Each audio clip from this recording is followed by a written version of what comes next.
मी doctor Avinash Punde यांचा आभार व्यक्त करतो आणि त्यांनी ह्या प्रकारे जे शिबिर आयोजित केलं, मला वाटतं की बिमार असल्यावरच आणि बिमार नसल्यावर हा शिबिर म्हणजे प्रत्येकाने आपल्या आयुष्यात एकदा तरी करायला पाहिजे।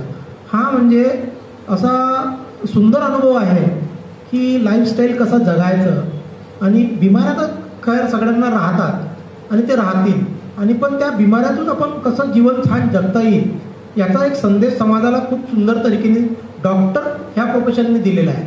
नाही तर जनरली डॉक्टरांकडे बघण्याचा तरीका असा असतो की या टेस्ट करके लाव, वो टेस्ट करके लाव। आता मी नागपुरातल्या कमीत कमी 15 ते 20 डॉक्टरांना चेकअप केलेला आहे आणि मला भरपूर शारीरिक मानसिक त्रास होता। पण मी जेव्हा कोंडे साहेबांच्या ह्या शिबिरात आलो तेव्हा मला पायाने चालणं नव्हतं होत, म्हणजे उदासीनता, कमरेत दुखणं, पोटात दुखणे आणि बायकोनी तिकडे फोडणी दिल्यावर भक्कन उलटीसारखे वाटणे। मी कसं तरी ऑफिसला जायचो आणि कसं तरी मुलांनी टिफिन उघडलं तेव्हा तिथे तरी तो तसाच प्रॉब्लेम यायचा आणि मी गॅस्ट्रोलॉजिस्टलाही दाखवलं। मग मी कोंडे साहेबांना आणायचा भेटलोही, त्यांनी म्हणे आपलं शिबिर आहे, शिबिर जॉईन करा। तर मला शिबिराची काही तेवढी खास म्हणजे माहिती नव्हती, कसं शिबिर असते काय असते, थोडी हलकी हिंड होती।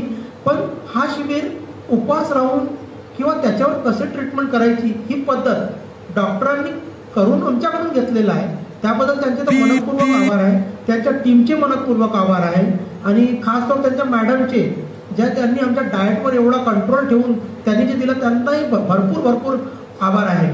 म्हणजे आमच्या इथे संदेश असा आहे की 87 इयर्सचे लोक जेव्हा हे करू शकतात, हे शिबिर, लंगन शिबिर, रसाहार शिबिर, सारा टाईपचं, तर प्रत्येकाने आपल्या आयुष्यात एकदा तर करायलाच पाहिजे असं माझा लोकांना आग्रहाची आणि कड़कड़ीची विनंती आहे। कारण का माझ्याकडे लोक पाहून तसंच म्हणत होते कि क्या साला तू भी महाराज रहता, ऐसेच रहता। पर अब वो देखेंगे कि पुंडे साहब के शिविर से मैं जाने के बाद वो बोलेंगे कि यार तू गया कहाँ से ऐसा चमत्कार हुआ। तो चमत्कार के लिए मैं उनको इस मंदिर में हैप्पी थॉट के सरस्वती द्वारा भेजने का और उनको आपका मतलब शिविर का लाभ हो, इतना ही बोल के मेरे को मैं ये चाहूँगा, रुकना चाहूँगा। Thank you.